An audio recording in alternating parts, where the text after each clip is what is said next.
जय श्री राधे कृष्ण। मित्रों, आज के इस बेहद ही खास वीडियो में हम श्रीमद् भगवद गीता के 18 अध्यायों और 700 श्लोकों को आपके जीवन के हर पहलू के लिए कैसे उपयोगी बना सकते हैं, इस पर बात करेंगे। चाहे आप किसी भी उम्र के हों, किसी भी प्रोफेशन में हों, चाहे आपके सामने करियर की चुनौतियां हों, जीवन में उतार चढ़ाव हों या फिर रिश्तों में समस्या हो, भगवद गीता में हर समस्या का समाधान है। इस वीडियो में हम एक एक अध्याय को आसान भाषा में समझेंगे और आपको बताएंगे कि कैसे हर अध्याय आपके जीवन को बेहतर बना सकता है। हम यह भी जानेंगे कि गीता सिर्फ एक धार्मिक ग्रंथ नहीं है, बल्कि एक जीवन मार्गदर्शिका है जो आपको जीवन की सभी चुनौतियों से निपटने में मदद कर सकती है। क्या आप सोचते हैं कि भगवद गीता केवल भगवान की पूजा करने के तरीकों के बारे में है? अगर हां, तो यह आपकी गलतफहमी है। गीता तो वह ज्ञान है जो हमें सिखाता है कि इस दुनिया में अपने सपनों को कैसे पूरा किया जा सकता है, कैसे एक बेहतर पर्सनालिटी विकसित की जा सकती है और कैसे पॉजिटिव एनर्जी के साथ खुशहाल जीवन जिया जा सकता है। यह हमें यह भी बताता है कि बड़ी समस्याओं का समाधान कैसे ढूंढा जा सकता है, कठिन फैसले कैसे लिए जा सकते हैं और दिल के टूटने के बाद खुद को कैसे संभाला जा सकता है। जीवन के सफर में हम सभी अपने सपनों को पूरा करना चाहते हैं और यह सच है कि हम सब कुछ बेहतरीन हासिल करना चाहते हैं। चाहे वह करियर में ऊंचाई हो या जीवन में खुशहाली, हर कोई आगे बढ़ना चाहता है। गीता हमें सही दिशा दिखाती है, हमें यह समझने में मदद करती है कि मृत्यु के बाद क्या होता है और भगवान के अस्तित्व का प्रमाण देती है। लेकिन क्या हमने कभी सोचा है कि बिना मार्गदर्शन के, बिना सही दिशा के, क्या हमें सचमुच सफलता मिल सकती है?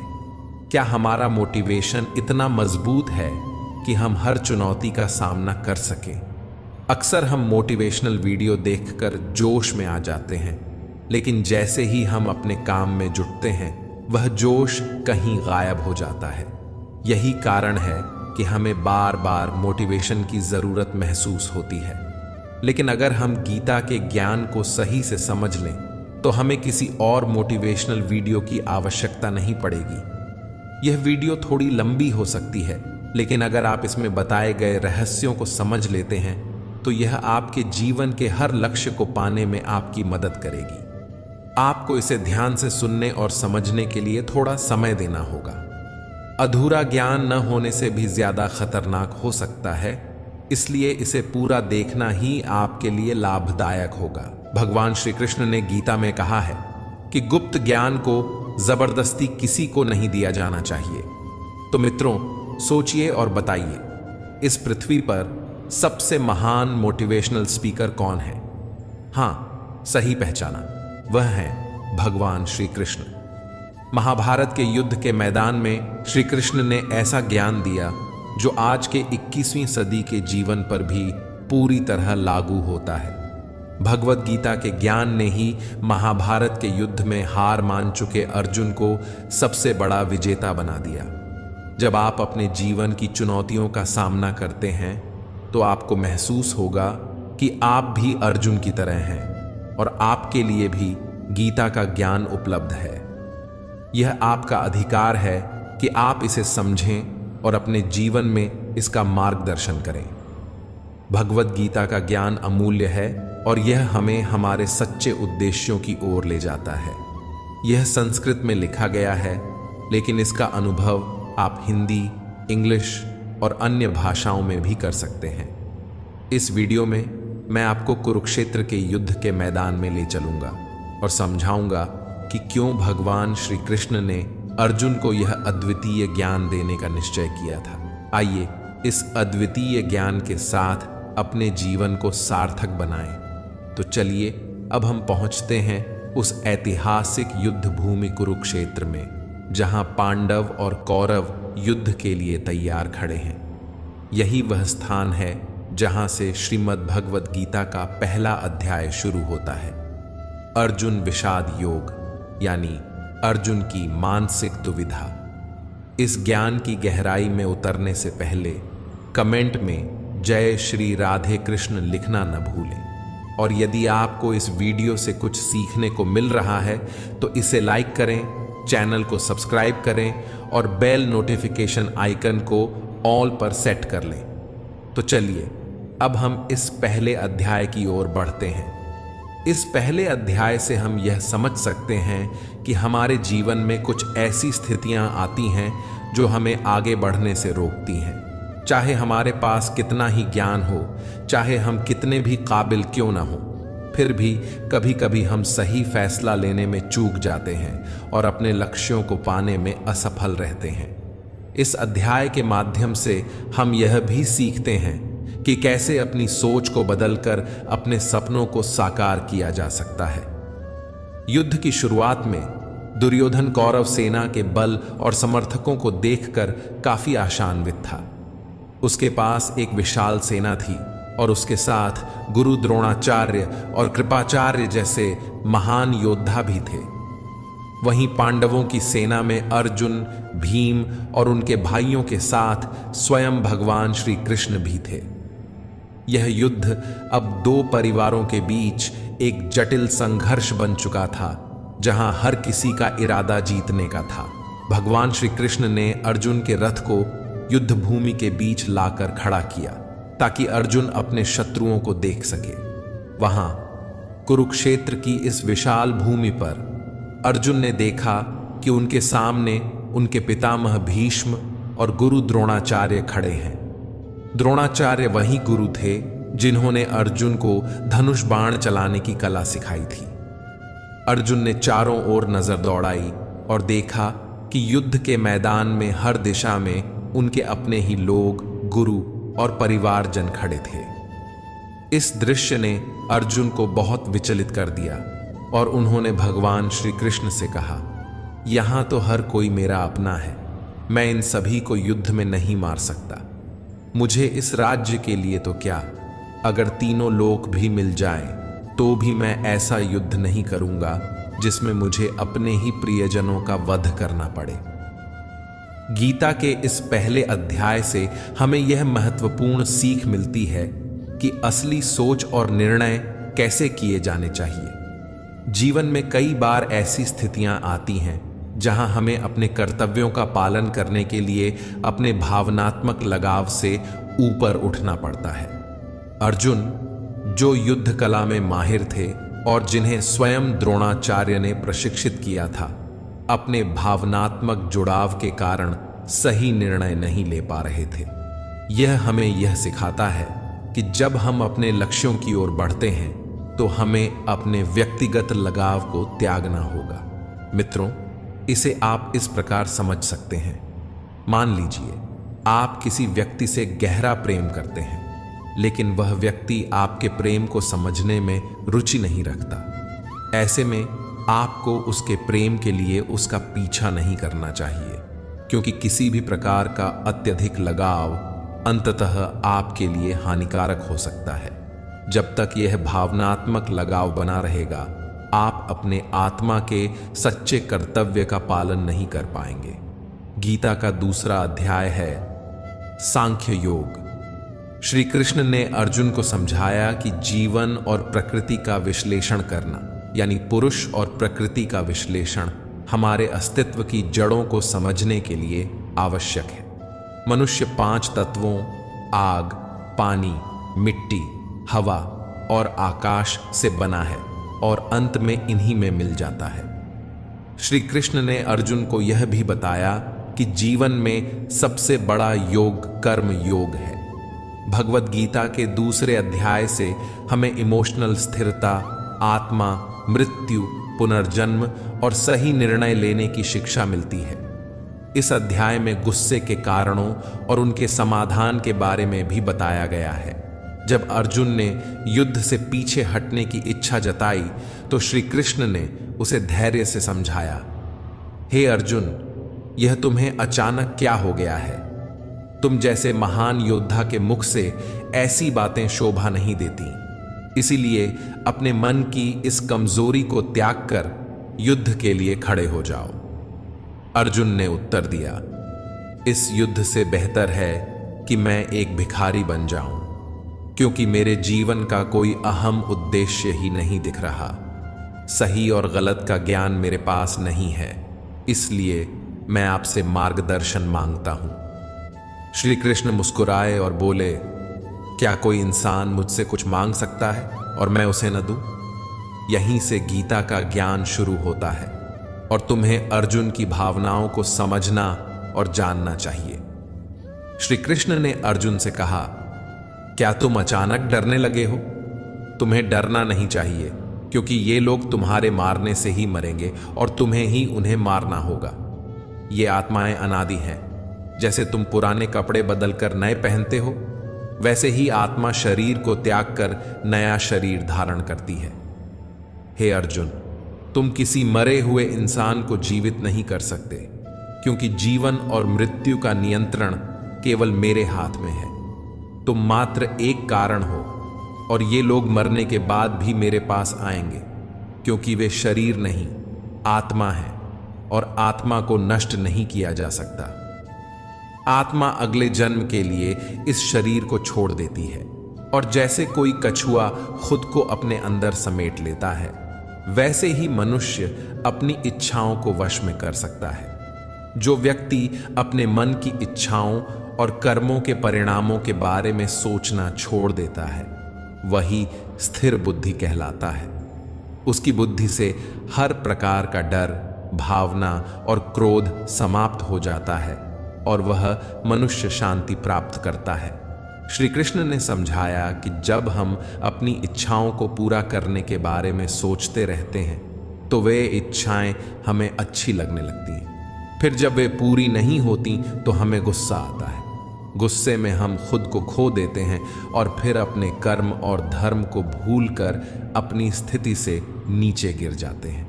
लेकिन जो व्यक्ति अपनी इच्छाओं को वश में करके उनका गुलाम नहीं होता, उसका अंतर्मन शुद्ध रहता है और उसके दुखों का अंत हो जाता है। जब उसके सारे दुख समाप्त हो जाते हैं तो उसकी बुद्धि स्थिर हो जाती है।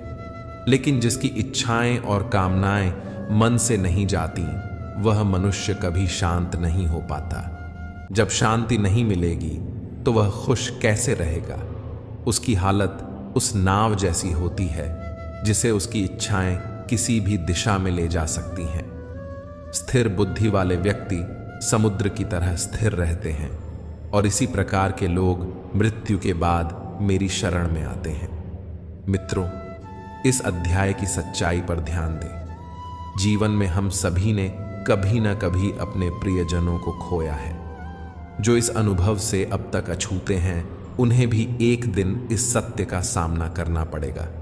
लेकिन उस समय उदास होने की जरूरत नहीं है, क्योंकि स्वयं भगवान ने हमें यह स्मरण कराया है कि हम इस जीवन से पहले भी अस्तित्व में थे और मृत्यु के बाद भी रहेंगे। इसलिए मृत्यु से डरना व्यर्थ है। या तो हम परमात्मा में विलीन हो जाएंगे या पुनर्जन्म लेंगे। जब सभी आत्माएं अंततः एक ही जगह मिलेंगी तो शोक का क्या अर्थ है? यही प्रकृति का नियम है। हमें याद रखना चाहिए कि हम कोई शरीर नहीं है, बल्कि आत्मा है और उस परमात्मा के अंश हैं। यदि हमें बनाने वाला ईश्वर है तो हमें उसी में विलीन होने का प्रयास करना चाहिए। मित्रों, जब भी हम कोई निर्णय लेते हैं, हमें मोह और वास्तविक कर्तव्य के बीच संतुलन बनाना होता है। यह चुनाव कठिन हो सकता है, लेकिन जीवन में सफलता के मार्ग पर आगे बढ़ने के लिए यह आवश्यक है। इसे एक उदाहरण से समझें। मान लीजिए आपको अपने घर से दूर किसी शहर में शिक्षा, नौकरी या अपने लक्ष्य को पूरा करने के लिए जाना पड़ता है, तो आपको अपने परिवार का मोह छोड़ना पड़ेगा। इसी तरह प्रत्येक निर्णय में आपको यह देखना होगा कि आपके मोह और आपके वास्तविक कर्तव्य में कौन अधिक महत्वपूर्ण है। अब चर्चा करते हैं कि हमारे दुखों का सबसे बड़ा कारण क्या है और उसका समाधान क्या हो सकता है। हमारे दुखों का मुख्य कारण है हमारी अपनी इच्छाओं पर विचार करना। जब हम अपनी इच्छाओं के बारे में सोचते हैं तो हम उन्हें पूरा करने का प्रयास करते हैं। जब यह प्रयास असफल हो जाता है तो हमारे अंदर क्रोध उत्पन्न होता है, और क्रोध एक ऐसी चीज है जिसे कोई भी मनुष्य अपने शरीर को त्यागने से पहले नहीं छोड़ता। ऐसे में सच्ची खुशियों को प्राप्त करना असंभव हो जाता है। भगवान श्री कृष्ण ने कहा है कि सबसे पहले हमें अपने कर्म को पहचानना होगा। अपने लक्ष्य को प्राप्त करने के लिए कौन सा कार्य आवश्यक है यह समझें और उसे पूरा करने में जुट जाएं। बिना सफल होने की आशा या असफल होने के भय के साथ काम करें, क्योंकि यह महसूस करें कि यह कार्य आप नहीं बल्कि स्वयं भगवान कर रहे हैं। और इस प्रकार आपकी हिम्मत कभी नहीं टूटेगी, क्योंकि आपको यह लगेगा कि आप नहीं बल्कि परमात्मा स्वयं यह कार्य कर रहे हैं। तीसरा अध्याय कर्म योग। भगवद गीता के तीसरे अध्याय कर्म योग में हम जानेंगे कि कौन सी 2 चीजें हमें इस दुनिया में सफलता प्राप्त करने में मदद कर सकती हैं। हम इसमें यह भी समझेंगे कि हम क्या हैं और कैसे हम अपने मन को नियंत्रित कर सकते हैं। हम अपनी बुरी आदतों को कैसे छोड़ सकते हैं और अपनी मनचाही मंजिल कैसे प्राप्त कर सकते हैं। अर्जुन ने पूछा, क्या ज्ञान कर्म से ज्यादा महत्वपूर्ण है? आप तो सन्यासी बनने की बात कर रहे हैं, लेकिन फिर भी युद्ध करने की सलाह दे रहे हैं। कृपया बताएं, मैं ज्ञान का मार्ग चुनूं या कर्म का मार्ग? श्री कृष्ण ने उत्तर दिया, इस संसार में मैंने खुद 2 प्रकार के योग दिए हैं। एक है ज्ञान योग और दूसरा कर्म योग। तुम मनुष्य हो और तुम अपने शरीर के कर्मों को पूरी तरह से छोड़ नहीं सकते। तुम्हें हर दिन काम करना ही पड़ेगा, जैसे कि तुम्हें खाना खाना है और सांस लेना है। और अगर तुम अपनी इच्छाओं को किसी भी प्रकार से रोकने की कोशिश करोगे तो तुम्हारे मन में कभी भी यह संदेह नहीं होगा कि तुम अपनी इच्छाओं के बारे में नहीं सोचोगे। इसका अर्थ है कि तुमसे जाने अनजाने में कर्म तो हो ही जाएगा, क्योंकि तुम मनुष्य ही तो हो। इसलिए तुम्हारे लिए सन्यास के रास्ते की जगह कर्म का रास्ता ज्यादा सही है। मतलब ज्ञान योग या सांख्य योग की जगह कर्म योग उचित होगा। इसलिए तुम यह सोचो कि यह काम तुम नहीं कर रहे हो, बल्कि तुम्हारा शरीर प्रकृति का गुलाम होकर कर रहा है। फल की इच्छा किए बिना अपना कर्म योग करो, क्योंकि अगर तुम अपने आप को स्वयं के कर्म का कर्ता नहीं मानोगे तो मैं तुम्हारा कर्ता बनूंगा, और जब मैं तुम्हारा कर्ता बनूंगा तो तुम्हें बिना मांगे ही वह सभी सुख सुविधाएं दूंगा जिनकी तुम्हें जरूरत होगी। अगर तुमने बिना मेहनत किए ही सुख सुविधाओं और राज्य का भोग किया तो तुम एक चोर की भांति हो जाओगे और तुम कभी परमात्मा यानी मुझसे नहीं मिल पाओगे, मुझ में लीन नहीं हो पाओगे। जिस तरह से महान लोग खाने के लिए नहीं बल्कि जीने के लिए खाते हैं, उसी तरह से तुम भी परिणाम के लिए नहीं बल्कि भलाई के लिए युद्ध करो। हे अर्जुन, तुम मनुष्यों में सबसे बड़े हो, इसलिए जैसा तुम करोगे ठीक वैसा ही तुम्हारी संतान या आने वाली सभी पीढ़ियां करेंगी। अर्जुन, तुम मुझको ही देख लो, मैं तो भगवान हूं। मुझे भला किसी काम को करने की क्या आवश्यकता है, पर मैं इसलिए अपना कर्म करता हूं क्योंकि मनुष्य की आत्मा मेरा ही तो एक छोटा सा हिस्सा है। जैसा मैं करूंगा वैसा ही फिर मनुष्य करेगा, और इस तरह से तो पूरी सृष्टि ही नष्ट हो जाएगी। अगर कोई तुम्हारा साथ भी न दे या तुम्हारी बुराई भी करे तो तुम बिना कुछ कहे सिर्फ अपना कर्म करते जाओ। ऐसा करने पर वह मनुष्य भी कुछ समय बाद तुम्हारे जैसा ही करना शुरू कर देगा। जो मनुष्य यह सोचता है कि वह कर्म खुद कर रहा है, उससे बड़ा मूर्ख और दुखी इस दुनिया में कोई नहीं है। ज्ञानी लोगों को ऐसे मूर्खों पर कभी ध्यान नहीं देना चाहिए। इसलिए हे अर्जुन, तू भी अपने आप को इस कर्म के बंधन में न बांधकर बिना किसी आशा के, दया के और पश्चाताप के इस युद्ध को लड़। हे अर्जुन, खुद का धर्म और कर्म दूसरों के धर्म और कर्म से ज्यादा अच्छा और बड़ा समझा जाना चाहिए। भले ही हमारे द्वारा खुद के धर्म और कर्म के पालन में कोई कमी क्यों न रह गई हो। अर्जुन ने फिर से पूछा, अगर मनुष्य परमात्मा का अंश है तो उससे गलतियां क्यों हो जाती हैं और वह बुरे काम क्यों करता है? भगवान श्री कृष्ण बोले, मनुष्य का शरीर भोग विलास करना चाहता है क्योंकि उसकी प्रकृति वैसी ही है।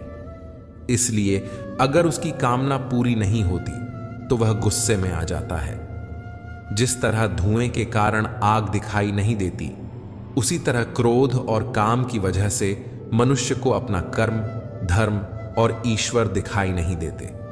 इसी वजह से क्रोध और कामनाओं में आकर मनुष्य अपनी इंद्रियों और मन पर कंट्रोल खो देता है और न चाहते हुए भी बुरे काम और गलतियां कर बैठता है। हे अर्जुन, तुम हमेशा याद रखना कि इस शरीर से ज्यादा शक्तिशाली हैं इसकी इंद्रियां, इंद्रियों से ज्यादा शक्तिशाली है मन और मन से शक्तिशाली है बुद्धि, बुद्धि से ज्यादा शक्तिशाली हो तुम, यानी कि तुम्हारी आत्मा।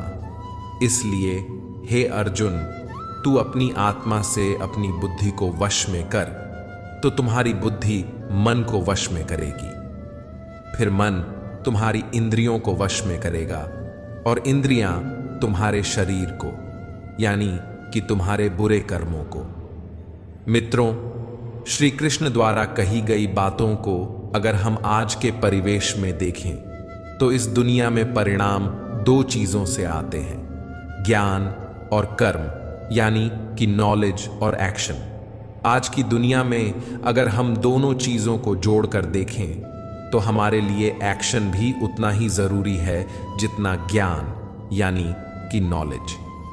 ज्ञान का मतलब यह नहीं है कि आपने कुछ भी उठाकर पढ़ लिया, बल्कि नॉलेज का मतलब यह है कि आप सबसे पहले जान लें कि आपके लक्ष्य क्या हैं, आपकी काबिलियत क्या है और आपकी समस्याएं क्या क्या हैं। इन सब को मिलाकर अपने लक्ष्य तक पहुंचने की आपकी प्लानिंग क्या क्या है, यह है आपका ज्ञान, यानी कि नॉलेज। इसके अलावा आपको एक और बात ध्यान में रखनी है कि आप शरीर नहीं हो, आप केवल एक आत्मा हो। आपकी आत्मा, यानी कि आप खुद, अपनी अच्छी बुरी भावनाओं और अपने विचारों से भी बहुत ऊपर हो। अगर आप इस तरह से सोचोगे तो अवश्य ही आपकी समस्याएं दूर हो जाएंगी और वे बहुत छोटी लगने लगेंगी। इस अध्याय में आगे बढ़ने पर हम दूसरे रास्ते के बारे में जानेंगे। श्री कृष्ण कहते हैं कि हमें कभी यह नहीं सोचना चाहिए कि कर्म हम कर रहे हैं। हमें यह सोचना चाहिए कि हमारे द्वारा ईश्वर कर रहे हैं। जब हम इस तरह से सोचेंगे तो हमारे जीवन में दो अच्छे प्रभाव होंगे। पहला यह कि आपको अपनी मेहनत के परिणाम को लेकर कोई भी टेंशन नहीं होगी। दूसरा यह कि आप अपने मन को स्थिर करके सबसे ज्यादा मेहनत करने लगोगे। सभी शब्दों की बजाय यह आपको समझना चाहिए कि आपको कभी भी अपने कर्मों के परिणामों पर खुश या दुखी होने का अधिकार नहीं है, क्योंकि श्री कृष्ण के उपदेशों के अनुसार मनुष्य को केवल कर्म करने का अधिकार है। इसके साथ ही आप किसी भी बुरी आदत से कैसे मुक्त हो सकते हो, इस पर विचार करें। इसे बहुत ही सरल शब्दों में समझाया जा सकता है। अपने आप को भगवान का छोटा सा अंश अर्थात आत्मा ही समझें और इसके बाद जब आप अंतर ध्यान से, यानी अपने आत्मा के ध्यान से अपने मस्तिष्क को नियंत्रित रखोगे और मस्तिष्क से अपने मन को, फिर जब आपका मन आपके शारीरिक इंद्रियों को नियंत्रित कर लेता है तो बुरी आदतों को छोड़ना कुछ भी मुश्किल नहीं होगा। अध्याय 4 ज्ञान कर्म संन्यास योग, यानी सगुण भगवान का प्रभाव और कर्म योग का विषय। भगवद गीता के 4थे अध्याय से हमें यह झात होता है कि भगवान कब और किस रूप में पृथ्वी पर आते हैं और यहां तक कि गुरु से ज्ञान कैसे प्राप्त किया जा सकता है और ज्ञान क्यों जरूरी है। श्री कृष्ण ने अर्जुन से कहा, हे अर्जुन, मैंने इस महान गीता ज्ञान को बहुत पहले बताया था, लेकिन समय के साथ वह ज्ञान समाप्त हो गया है। इस पर अर्जुन श्री कृष्ण से पूछते हैं, कृपया बताइए कृष्ण, आप तो अब वर्तमान काल में हैं, तो आप बहुत पहले के समय में ऐसा कैसे कर सकते हैं? श्री कृष्ण ने उत्तर दिया, हे अर्जुन, तुझे यह नहीं पता कि तेरे और मेरे कितने जन्म हो चुके हैं। जब इस संसार में धर्म का अस्तित्व संकट में होता है, तब मैं मानव रूप में अधर्म का नाश करने के लिए इस धरती पर आता हूं, कर्म करता हूं और अपने शरीर को यहीं छोड़कर वापस जाता हूं। जैसे कोई शिष्य मुझे अत्यधिक प्यार करता है, उसी तरह से मैं अपने शिष्यों से अत्यधिक प्यार करता हूं। हालांकि मैंने इस संसार को बनाया है, लेकिन मैं यह नहीं सोचता कि यह मेरे द्वारा बनाया गया है। इसलिए मनुष्य को कर्म करते समय यह कभी नहीं सोचना चाहिए कि मैं कर रहा हूं। वह मनुष्य जो किसी कर्म के फल और सुख दुख के परे होकर कर्म करता है, वही सबसे बड़ा है। जिसके पास अपने शरीर पर कोई अहंकार नहीं होता, वह अपने इंद्रियों को नियंत्रित करता है, वही व्यक्ति सबसे श्रेष्ठ होता है। अर्जुन, जो इस भूमि पर खुश नहीं रह सकता, वह कहीं भी खुश नहीं रहता। इसलिए किसी मनुष्य को अपने गुरु को पहचान कर, अपनी इंद्रियों को नियंत्रित करके, अपने लोभ को छोड़कर उनकी सेवा करने का प्रयास करना चाहिए, ताकि वे उनसे वह ज्ञान सीख सकें जिससे कि बड़े से बड़े पापी भी मेरी शरण में आ सकते हैं। जिस प्रकार आग सूखी हुई लकड़ी को जला देती है, उसी तरह से गुरु से प्राप्त किया गया ज्ञान अज्ञानता को दूर कर देता है। हमेशा कर्म करने वाला और हमेशा मुझ में श्रद्धा रखने वाला ही मुझे प्राप्त कर सकता है। इसलिए जिसने कर्म योग के माध्यम से सभी कर्मों को और अपने आप को परमात्मा के लिए समर्पित कर दिया है, उस मनुष्य को उसके कर्मों के बंधन में कभी भी नहीं बांधा जा सकता। इसलिए अर्जुन, तू भी मेरे दिए हुए ज्ञान से समझ कि कर्म नहीं बल्कि मैं कर रहा हूं। दोस्तों, इस चौथे अध्याय में स्पष्ट रूप से कहा गया है कि जब भी मानवता का नाश होता है तो नेगेटिव ऊर्जा लोगों में अत्यधिक होती है। तब भगवान किसी भी रूप में आकर धर्म को पुनः स्थापित करते हैं। इसमें यह भी बताया गया है कि अगर किसी से आपको कुछ सीखना है तो सबसे पहले आपके मन में उसके प्रति सम्मान होना चाहिए, कोई लालच नहीं होना चाहिए और बुरी भावना भी नहीं होनी चाहिए। यह ज्ञान प्राप्त करना और सीखना हमारे लिए क्यों आवश्यक है और इसका कारण क्या है? हम अगर किसी क्षेत्र में हों तो स्वाभाविक रूप से बताया जा सकता है कि हमें उस क्षेत्र के गुरु से ज्ञान प्राप्त करना होगा। ज्ञान वह तरीका है जिससे इस जीवन में आप अपने लक्ष्य से और उस जीवन में अपने परमात्मा से मिल सकते हैं। अध्याय 5, कर्म संन्यास योग। भगवत गीता के 5वें अध्याय में कर्म संन्यासियों का वर्णन किया गया है और हम जानेंगे कि अपने लक्ष्य को कैसे प्राप्त किया जा सकता है और कैसे हमारे शरीर ने हमें आलस्य में बांधने की कोशिश की। अर्जुन ने कहा, हे श्री कृष्ण, मैं अभी भी यह नहीं समझ पा रहा हूं कि मेरे लिए कर्म अच्छा है या कर्मों से संन्यास। तो श्री कृष्ण ने उत्तर दिया, देखो अर्जुन, संन्यास और कर्म वे दो अलग अलग मार्ग हो सकते हैं, लेकिन दोनों का ही लक्ष्य समान है और वह है परमात्मा। जो व्यक्ति अपने मन को भटकने नहीं देता, जो कर्म करके भी यही समझता है कि कर्म उसने नहीं किया है बल्कि यह तो परमात्मा ने किया है, और जो सभी जीवों को उसी परमात्मा का हिस्सा मानता है, वह मनुष्य मरने के बाद परमात्मा में ही मिल जाता है। महान व्यक्ति अपने प्रत्येक कार्य को अपने विचारों को स्पष्ट करने और दूसरों के हित के लिए ही करते हैं। परमात्मा कभी भी मनुष्यों को बुरे काम करने के लिए नहीं प्रोत्साहित करता, बल्कि लोग खुद ही अपने क्रोध और मोह में आकर बुरे कार्य करते हैं और फिर उसी प्रकार से उनके फल सुनिश्चित हो जाते हैं। मैं तो बस उनका प्रतिफल उन्हीं को वापस देता हूं। तुम अपने शरीर को चाहे कितना ही आनंदित कर लो, इसकी इच्छाएं तब भी पूर्ण नहीं होती। इसलिए अर्जुन, तेरे जैसे बुद्धिमान व्यक्ति को शरीर की इच्छाओं में मन नहीं लगाना चाहिए। इस संसार का असली मूल्य होता है वह जिसने अपने शरीर का नाश होने से पहले अपने क्रोध का नाश कर लिया हो, जो संपूर्ण प्राणियों का हित करता है, जिसका मन किसी भी कार्य में नहीं भटकता और जो अपने भटकते हुए मन को एक जगह केंद्रित करके परमात्मा को याद करता है, वही व्यक्ति सुखी भी है और परमेश्वर सहित सभी के प्रिय भी। इसलिए हे अर्जुन, यह इंद्रियां, मन, बुद्धि, इच्छा, आशा, डर और क्रोध ही तेरे शत्रु हैं। इन्हें छोड़ दो।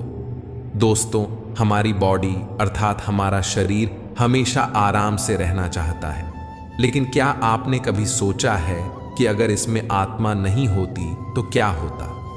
हम अक्सर अपने शरीर को ही अपनी पहचान मान लेते हैं। हम कहते हैं यह मेरी आंखें हैं, यह मेरे हाथ हैं, और जब हमारा शरीर हमें आराम करने के लिए बोलता है तो हम सो जाते हैं। लेकिन क्या आप यह सोच सकते हैं कि शरीर आपकी बुद्धि पर भारी हो गया है, इसलिए आपको यह समझना होगा कि आप एक आत्मा हैं और आपको अपनी बुद्धि से अपने शरीर को चलाना होगा। दोस्तों, जो रास्ते भगवत गीता में दिखाए जा रहे हैं वे मानव को परमात्मा से मिला देते हैं। अगर आप इन सभी बातों को अपने जीवन में अपनाते हैं तो आप अपने सपनों को पूरा करने की दिशा में एक कदम आगे रहोगे। दोस्तों, जैसा कि कहा गया है कि भगवान की प्राप्ति के लिए मन को वश में करना बहुत जरूरी है, ठीक उसी तरीके से आपको अपने जीवन में भी मंजिल पाने के लिए मन को वश में करना बहुत ही आवश्यक है। श्रीमद् भगवद गीता अध्याय 6 आत्म संयम योग। भगवद गीता के 6ठे अध्याय में हम जानेंगे कि एक योगी क्या होता है और योगी कैसे बनते हैं, अर्थात आज के जीवन में वह व्यक्ति जो अपने जीवन में महत्वपूर्ण कुछ करना चाहता है। इसके साथ ही हम यह भी जानेंगे कि क्या होता है अगर आपने इस जीवन में बहुत मेहनत की लेकिन फिर भी आपका सपना पूरा नहीं हुआ। श्री कृष्ण बोले, केवल अपने सांसारिक कर्मों को त्यागने वाला ही योगी नहीं होता। इसका मतलब है कि योगी वही होता है जो अपने कर्मों को त्याग कर आत्मा की ओर बढ़ता है। उसका मार्ग सफलता की ओर जाता है, चाहे फिर भी उसे किसी भी मुश्किल का सामना करना पड़े। योगी अपने उद्देश्य को हासिल करने में सफल होता है क्योंकि उसका मन परमात्मा की ओर होता है। वह व्यक्ति जो करने योग्य सभी कार्य को पूरी ईमानदारी से निभाता है और फल की प्राप्ति की लालसा नहीं करता, वही असली योगी कहलाता है।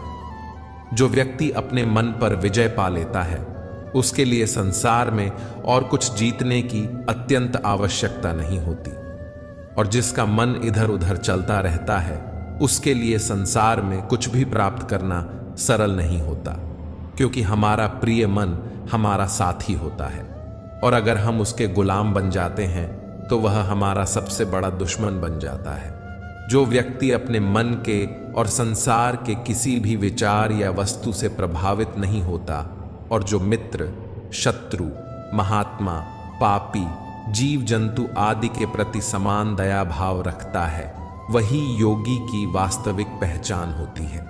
इसलिए हे अर्जुन, जब इस प्रकार का योग भाव आता है तो किसी भी आशा और डर के बिना अपने मन को मित्र बनाकर उसे मेरे ध्यान में समर्पित करना चाहिए।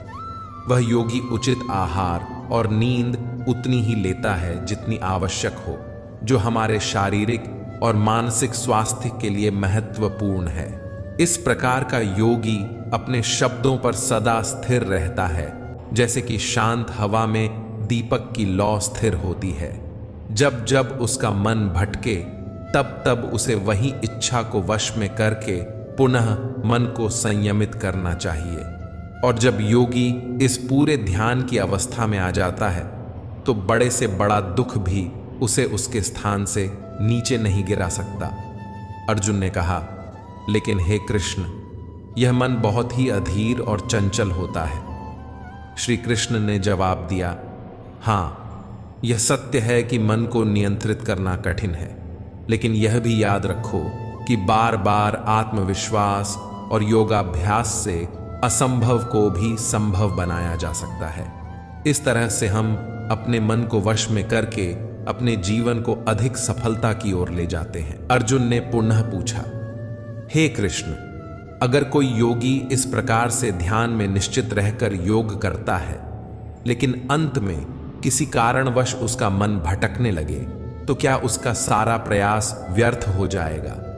श्री कृष्ण बोले, नहीं अर्जुन, निरंतर परमात्मा की दिशा में बढ़ना हर आत्मा का अधिकार है। अगर किसी कारणवश वह योगी ध्यान से भटक जाता है, तो भी वह पुण्य पुरुषों के लोक में कई वर्षों तक सुख और आनंद का अनुभव करता है, और वहां पर वह ध्यान भ्रष्ट योगी भी सुख में समय बिताने का अवसर प्राप्त करता है। फिर उस योगी की आत्मा जो ध्यान में भ्रष्ट हो गई थी, पुनः उसी पुण्य पुरुष के परिवार में जन्म लेती है, और उस तरह से उसकी आत्मा की यात्रा वहीं से शुरू होती है जहां से उसने पिछले जन्म में समाप्ति की थी।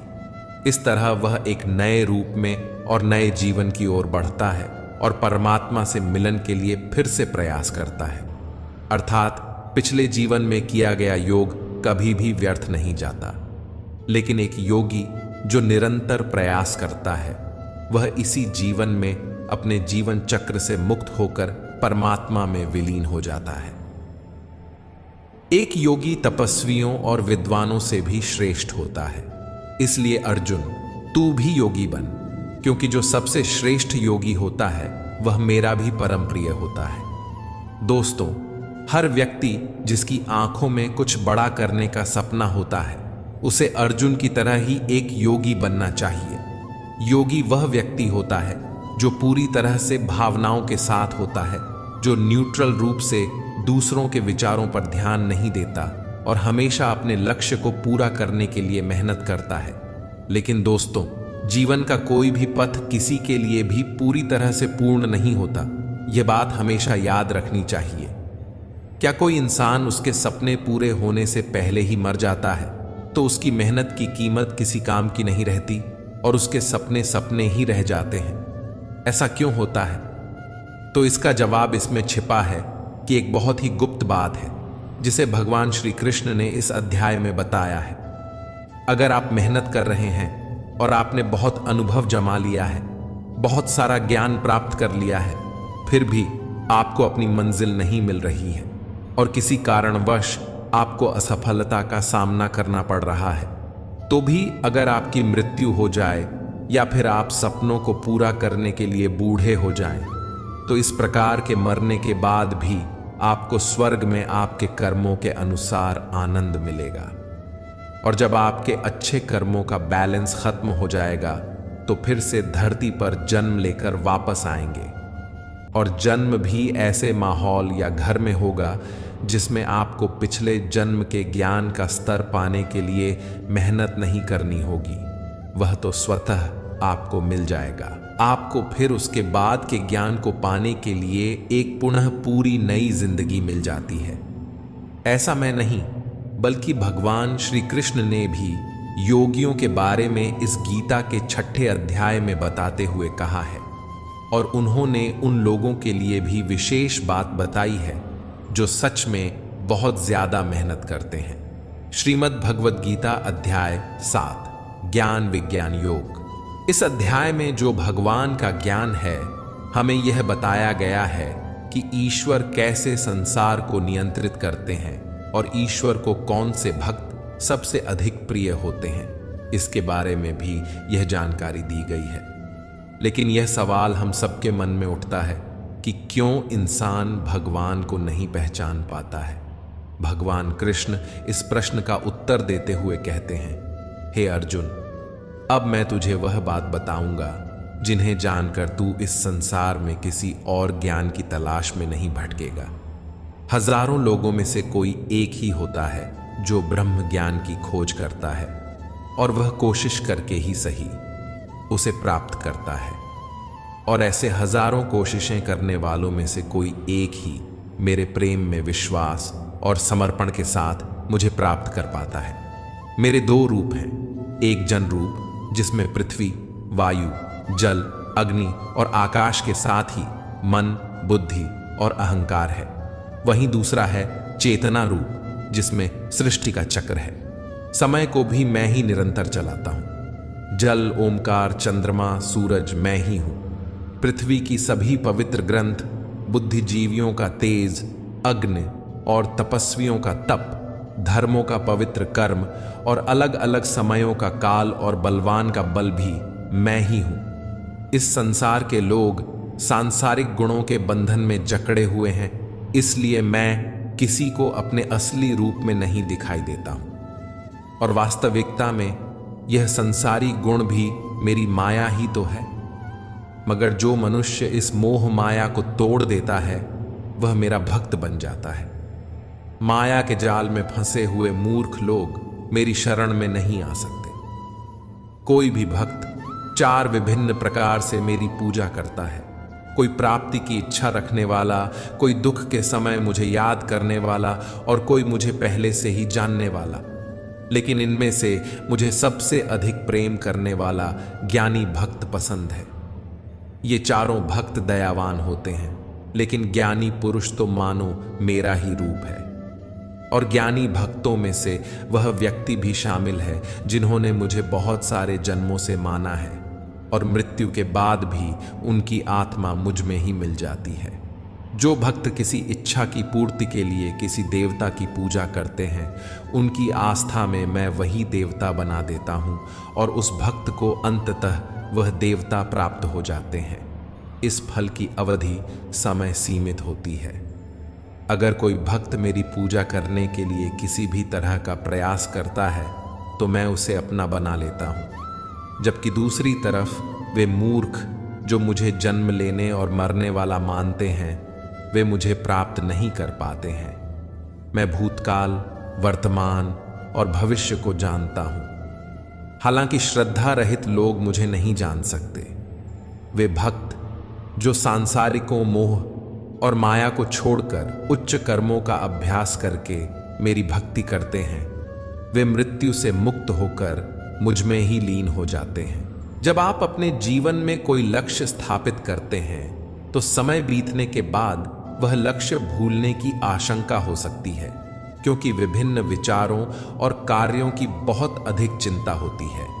भगवान श्री कृष्ण ने यह बताया है कि माया के जाल में फंसे व्यक्ति भगवान को भूल जाते हैं और इसी तरह कई बार अपने महत्वपूर्ण लक्ष्य को भी भूल जाते हैं और उन्हें लगता है कि उन्होंने जो लक्ष्य निर्धारित किया है वह तो बेकार है, व्यर्थ है।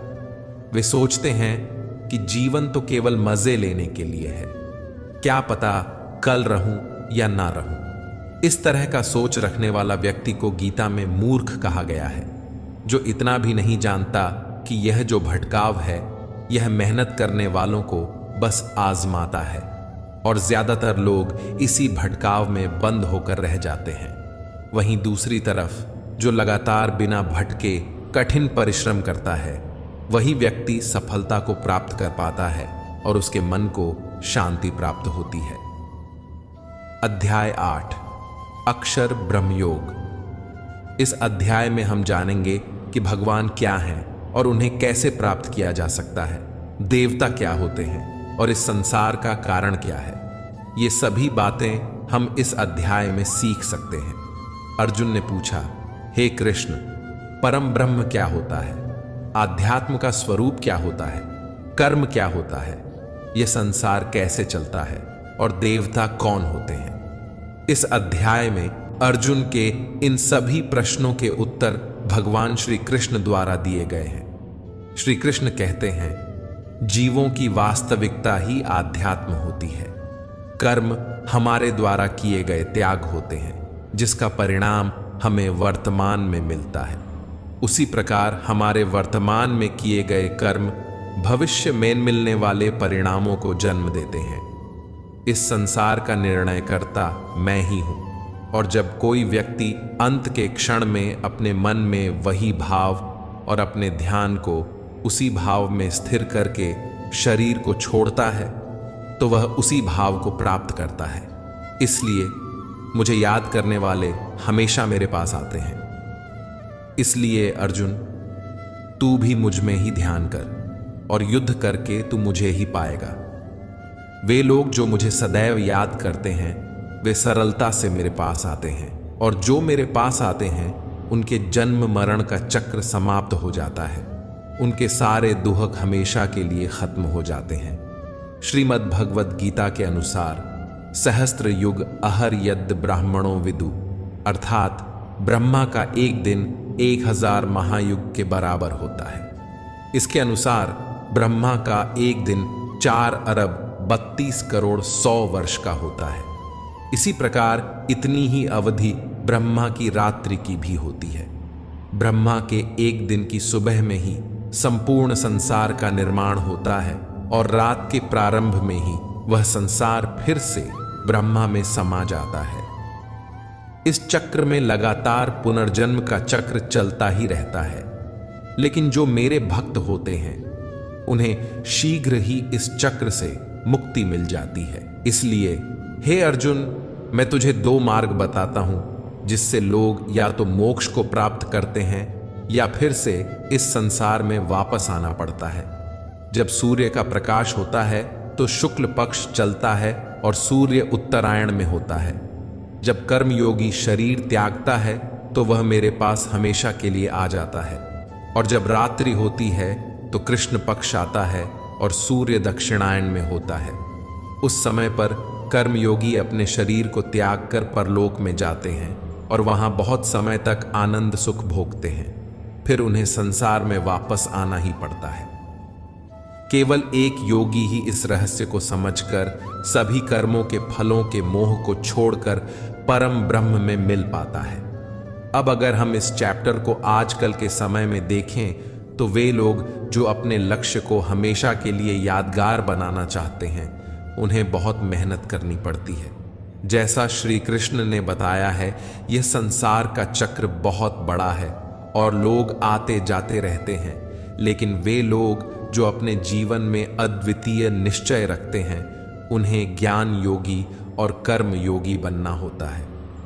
ब्रह्म का एक दिन बहुत लंबा होता है। इसका मतलब है कि यह ब्रह्मांड बहुत पहले से मौजूद है और बहुत आगे तक चलेगा। हमारा जीवन इस ब्रह्मांड के सामने बहुत छोटा होता है, इसलिए हमें ऐसा नहीं होने देना चाहिए कि हम सिर्फ अपने सपनों में खो जाएं और ब्रह्म के दिन की शाम हो जाए।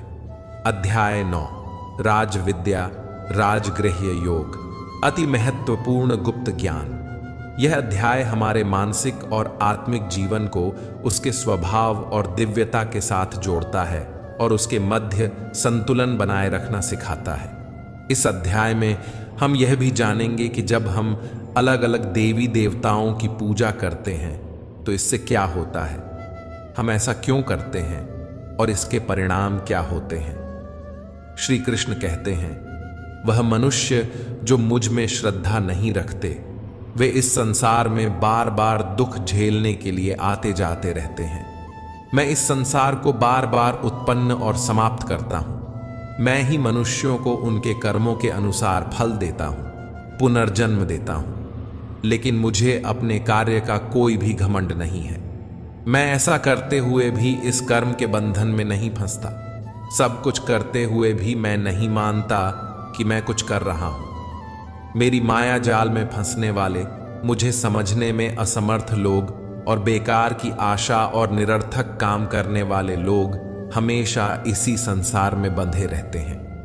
वे वेदों को पढ़कर स्वर्ग की प्राप्ति के लिए मेरी पूजा करते हैं। वे लोग इंद्र के स्वर्ग के सुख का आनंद उठाते हैं, लेकिन उनके स्वर्ग के सुख तब तक बने रहते हैं जब तक कि उनके मानव जीवन के पुण्य समाप्त नहीं हो जाते।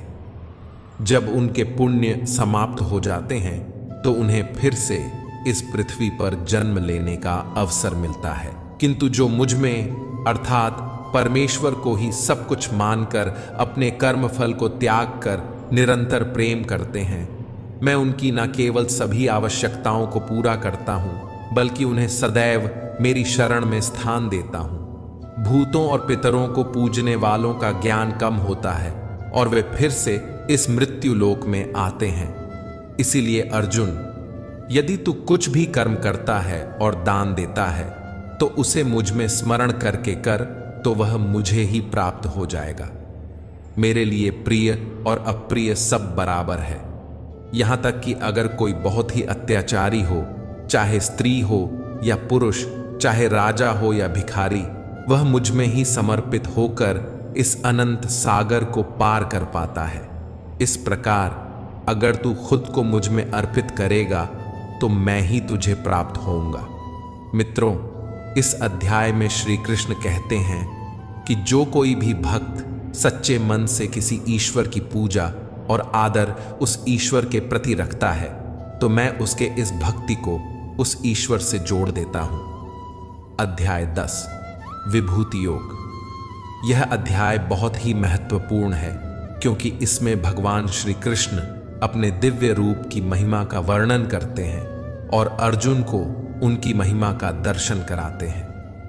यह अध्याय हमें यह बताता है कि भगवान कैसे हमारे चारों ओर मौजूद हैं और हमारे जीवन में उनका साक्षात्कार कैसे किया जा सकता है। वैसे तो आपने कई बार सुना है कि भगवान ऐसे हैं, भगवान वैसे हैं, सभी जगह हैं, प्रत्येक कण में हैं। श्री कृष्ण कहते हैं, हे अर्जुन, तू मेरा सच्चा मित्र है और मुझसे प्रेम करता है, इसलिए अब मैं तुझे स्वयं का वास्तविक परिचय देता हूं। मेरे जन्म के बारे में किसी को नहीं पता, लेकिन जो यह जानता है कि मैं कभी जन्म नहीं लेने वाला और कभी नहीं मरने वाला हूं, वही सबसे बड़ा ज्ञानी है।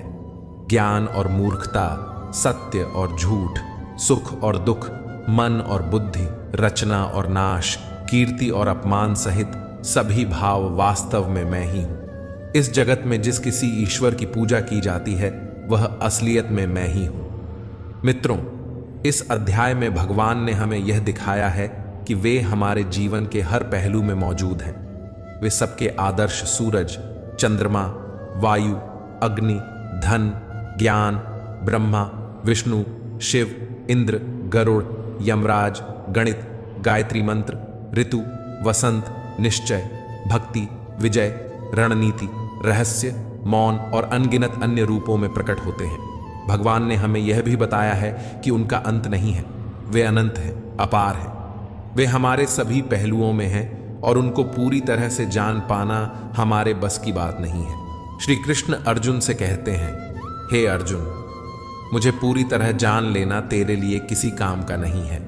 बस तू इतना जान ले कि यह संसार मेरे एक छोटे से अंश से ही चलता है, यानी ऐसी कोई जगह नहीं है जहां पर भगवान ना हो। श्री कृष्ण ने यह भी कहा है कि अर्जुन के लिए ना तो ईश्वर को पूरी तरह जानना जरूरी है और ना ही वह कभी उन्हें पूरी तरह जान पाएगा। मित्रों, अगर हम इसे अपनी जीवन में इस तरह से रिलेट करें कि जैसे भगवान ने कहा है कि मैं अनंत हूं और तू उतना ही जान जितना तेरे लिए आवश्यक है, बिल्कुल उसी तरह से आपको भी अपनी जीवन में उन चीज़ों में समय और ऊर्जा बर्बाद नहीं करनी चाहिए जो आपके लिए आवश्यक नहीं है, जो आपके कर्म से हटकर है।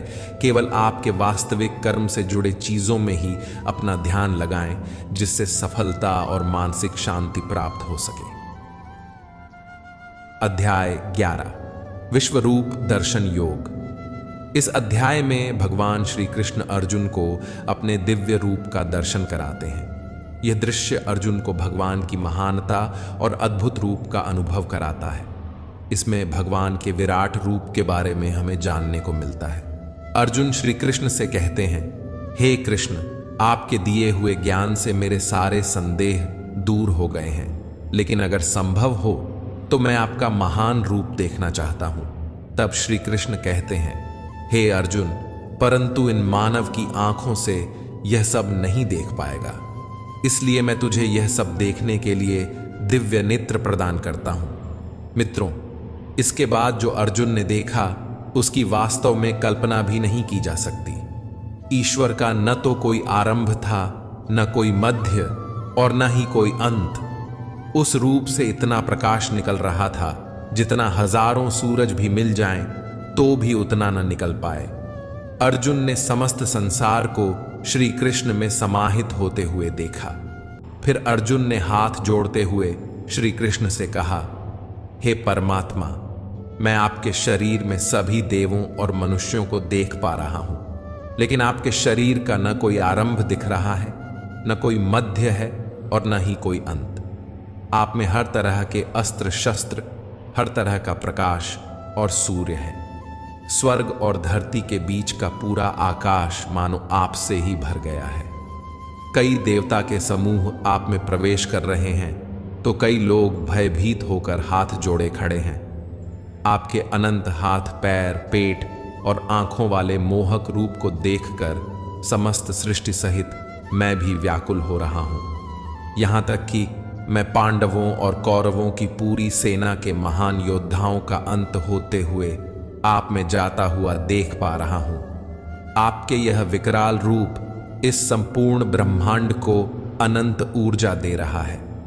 हे कृष्ण, इतने रूपों में आप कौन से हैं?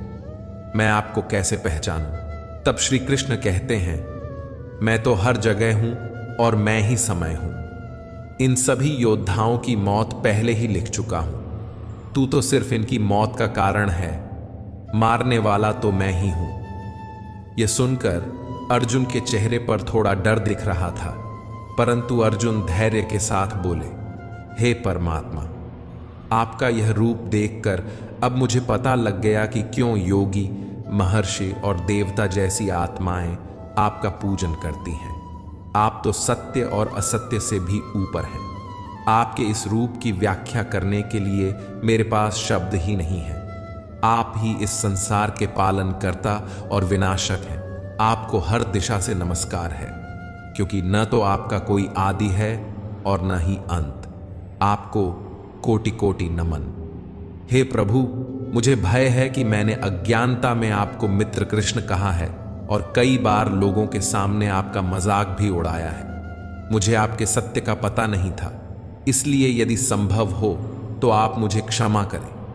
जैसे पिता पुत्र को क्षमा करता है, उसी तरह आप भी मुझे क्षमा करें। हे प्रभु, आपके इस रूप को देखकर मैं खुश भी हो रहा हूं और भयभीत भी हूं। अतः कृपा करके आप अपने प्रसिद्ध चतुर्भुज विष्णु रूप के दर्शन दीजिए, जिसमें आपके मुकुट, चक्र और गदा के साथ आपको देखने की अभिलाषा है। फिर श्री कृष्ण कहते हैं, हे अर्जुन, मैंने तेरे आग्रह पर वह रूप दिखाया है जिसे आज तक कोई मनुष्य नहीं देख पाया है और न ही कभी देख पाएगा। तू मेरे इस रूप को देखकर इतना व्याकुल मत हो। अब तेरी यह इच्छा भी पूरी कर रहा हूं। अब तू मेरा चतुर्भुज विष्णु रूप देख। भगवान श्री कृष्ण ने इस प्रकार से अपना चतुर्भुज रूप अर्जुन को दिखाया और उसका साहस बढ़ाया। अनंत रूप से अर्जुन की व्याकुलता को भी दूर किया। अब अर्जुन कहते हैं, हे कृष्ण, अब मैं आपके इस रूप को देखकर तृप्त हो गया हूं। फिर कृष्ण बोले, अर्जुन, जो चतुर्भुज रूप तुमने अभी देखा है, उसे देखने की तो देवता भी कामना करते हैं।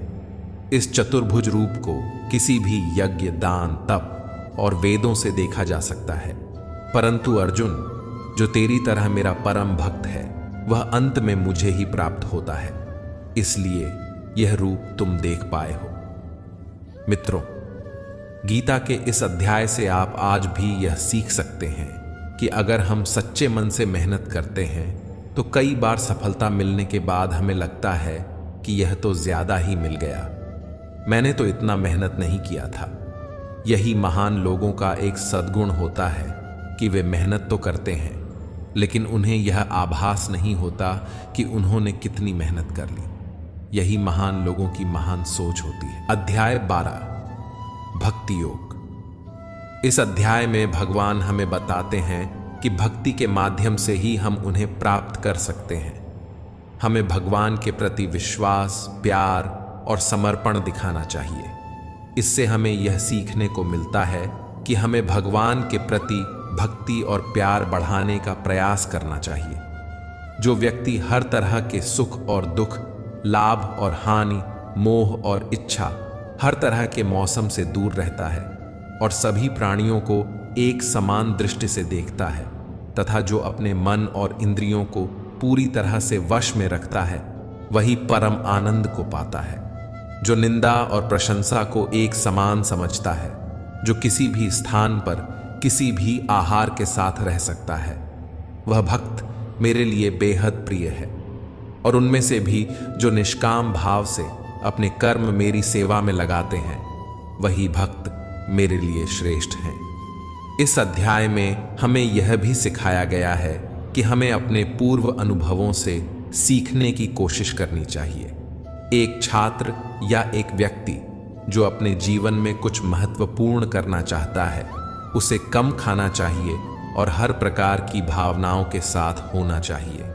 खुद के लक्ष्य को कैसे प्राप्त करना है, केवल यही सोचना चाहिए, और यह तभी प्राप्त हो सकता है जब हम भगवान के प्रति विश्वास, प्यार और समर्पण करते हैं। अध्याय 13 क्षेत्र क्षेत्रज्ञ विभाग योग। इस अध्याय में भगवान हमें आत्मा और शरीर के बीच के अंतर की बात करते हैं। हमारी आत्मा शरीर के परे है और हमें इसे समझना चाहिए। यह हमें सिखाता है कि हमारे शरीर से भी ज्यादा हमारी आत्मा असली है और हमें इसके साथ मिलकर जीना चाहिए। इस अध्याय से हमें यह ज्ञान मिलता है कि कैसे हमारे कर्मों के परिणाम की रचना होती है। श्री कृष्ण हमें बताते हैं कि यह शरीर एक क्षेत्र है, जैसे कि खेत एक क्षेत्र होता है। खेत में हम बीज बोते हैं और सही समय पर उसका फल मिलता है। इसी तरह हमारे जीवन में भी हम कर्म के बीज बोते हैं और उसका सही समय पर हमें फल मिलता है। इसलिए शरीर को क्षेत्र कहा गया है। इस क्षेत्र और क्षेत्रज्ञ के ज्ञान को विभिन्न तरीकों से विद्वानों द्वारा व्याख्या किया गया है, जिसमें 5 महाभूत मन, बुद्धि, अहंकार और सभी इंद्रियां शामिल हैं। साथ ही सुख, दुख, चेतना, शरीर, धैर्य और विकार भी इसमें शामिल हैं। श्री कृष्ण कहते हैं, परम ज्ञान क्या होता है, इसका उत्तर मैं तुझे दूंगा। मानव में कोई भी गुण हो, वह गर्व करने योग्य नहीं होता। हमें किसी भी प्राणी को सताने का कोई अधिकार नहीं है। हमें दूसरों के प्रति क्षमा भाव रखना चाहिए। हमें गुरु की सेवा करनी चाहिए। हमारी मन और वाणी में सरलता होनी चाहिए। हमारे मन और सभी इंद्रियों को पूरी तरह से नियंत्रित होना चाहिए। हमें खुद को किसी भी भावना में नहीं बहने देना चाहिए। हमें संतान, जीवन साथी, घर और धन में मोह नहीं करना चाहिए। हमें अच्छे और बुरे में समान भाव रखना चाहिए और ऐसे लोगों से दूरी बनानी चाहिए जो स्वार्थी होते हैं। हमें एकांत में अपने मन को शुद्ध करना चाहिए और परमेश्वर में पूरी तरह समर्पित और ध्यान मग्न रहना चाहिए। हे अर्जुन, अब मैं तुझे परम ब्रह्म के बारे में कहूंगा, जो सर्वव्यापी है। वह सब इंद्रियों के साथ भी इंद्रियों के बिना है, और वह निर्गुण होकर भी सभी गुणों के साथ है। वह सभी सजीवों और निर्जीवों में है। वह दूर भी है और पास में भी है, लेकिन फिर भी जानने में नहीं आता। वह ब्रह्म की तरह जीवन उत्पन्न करता है, विष्णु की तरह पालन करता है और शंकर की तरह विनाश भी करता है। वह अलग अलग कालों में होते हुए भी एक जैसा लगता है और एक ही काल में भी अलग अलग तरह का होता है। यह माया का भी महामाया है, परम से भी परम है और सभी प्राणियों के साथ उनके हृदय में निवास करता है। परंतु इसके बाद भी यह जानने योग्य है, हे अर्जुन, कि इस प्रकृति और पुरुष का कोई आरंभ नहीं है, क्योंकि प्रेम और घृणा और तीनों तरह के गुण यथार्थ, सत्व, रजस और तम भी प्रकृति से ही आते हैं। कार्य और कार्यों को करने वाली इंद्रियां भी प्रकृति से ही उत्पन्न होती हैं। प्रकृति से जन्मा मनुष्य प्रकृति के ही गुणों को भोगता है और इन्हीं गुणों के अनुसार ही उसका जन्म और मरण तय होता है। इस तरह से जो भी मनुष्य इस पुरुष और प्रकृति के ज्ञान को जानता है, वह कर्म करता हुआ भी मुझे प्राप्त होता है, और मुझे हर मनुष्य अपने अलग अलग तरीके से पाता है। जो मंदबुद्धि होते हैं, वह इस ज्ञान को सुनकर और मेरी प्रकृति को जानकर ही मृत्यु लोक से मुक्त हो जाते हैं। यह अध्याय हमें सिखाता है कि हमारे शरीर के बाहर हमारी असली आत्मा है और हमें उसके साथ मिलकर रहना चाहिए। अध्याय 14 गुणत्रय विभाग योग। अर्थात गुणों का महत्व। इस अध्याय में भगवान श्री कृष्ण गुणों के बारे में बताते हैं। सत्व, रजस और तामस के गुणों की चर्चा करते हुए श्री कृष्ण कहते हैं, हे अर्जुन, अब मैं तुझे संसार के उन 3 गुणों के बारे में बताऊंगा जो आत्मा को शरीर से बांधते हैं और जिन्हें जानकर कोई भी मनुष्य मुझे पा सकता है। ये 3 गुण हैं, सत्वगुण, रजोगुण और तमोगुण। सत्वगुण सभी गुणों में श्रेष्ठ है और यह ज्ञान और सुख से जुड़ा होता है। रजोगुण कामना और आसक्ति से उत्पन्न होता है जो कर्म और उसके फल में बांधता है। रजोगुण मनुष्य को कर्म करवाता है और उसे अविचल रहने नहीं देता। तमोगुण मनुष्य को बोझिल और आलसी बनाता है, उसे आलस्य और निद्रा में बाधित करता है। ये 3 गुण मनुष्य की प्रवृत्ति को प्रभावित करते हैं। जिस प्रकार सत्व गुण बढ़ता है तो मन में शांति और ज्ञान बढ़ता है, वहीं समय के साथ रजोगुण बढ़ता है जिससे मन में लालच और स्वार्थ का आभास होता है। जब तमोगुण बढ़ता है तब अंधकार होता है और व्यक्ति मानसिक रूप से थका हुआ महसूस कर सकता है। जो व्यक्ति इन 3 गुणों के बारे में जानता है वह अपने कर्तव्यों का पालन करते हुए संसार से मुक्त हो जाता है और परम ब्रह्म को प्राप्त करता है। दोस्तों, यह तीनों गुण सभी के जीवन में महत्वपूर्ण हैं। अगर आप सकारात्मक परिणाम की कामना करके मेहनत कर रहे हैं तो यह निश्चित नहीं है कि आपको खुशी होगी या आप दुखी होंगे। इसलिए इस अध्याय से हमें यह सीखने को मिलता है कि हमें सत्व गुण को विकसित करना चाहिए, जो शांति और ज्ञान का प्रतीक है। इससे हमारे जीवन में आध्यात्मिक उन्नति होती है और समय समय पर हम अपने गुणों की परीक्षा करके उन्हें सुधार सकते हैं। अध्याय 15 पुरुषोत्तम योग। इस अध्याय में भगवान हमें आत्मा की अमरता के बारे में बताते हैं। हमारी आत्मा हमारे शरीर से बड़ी होती है। श्री कृष्ण कहते हैं कि हमारी आत्मा अविनाशी है और इस संसार में हमारे कर्म हमारे भविष्य को प्रभावित करते हैं। हमें इस बारे में जागरूक रहना चाहिए और यह समझना चाहिए कि हमारे कर्मों के परिणाम हमें अगले जन्म में प्राप्त होते हैं। इसलिए हमें सत्वगुण, रजोगुण और तमोगुण को समझने और उनका संतुलन बनाए रखने का प्रयास करना चाहिए।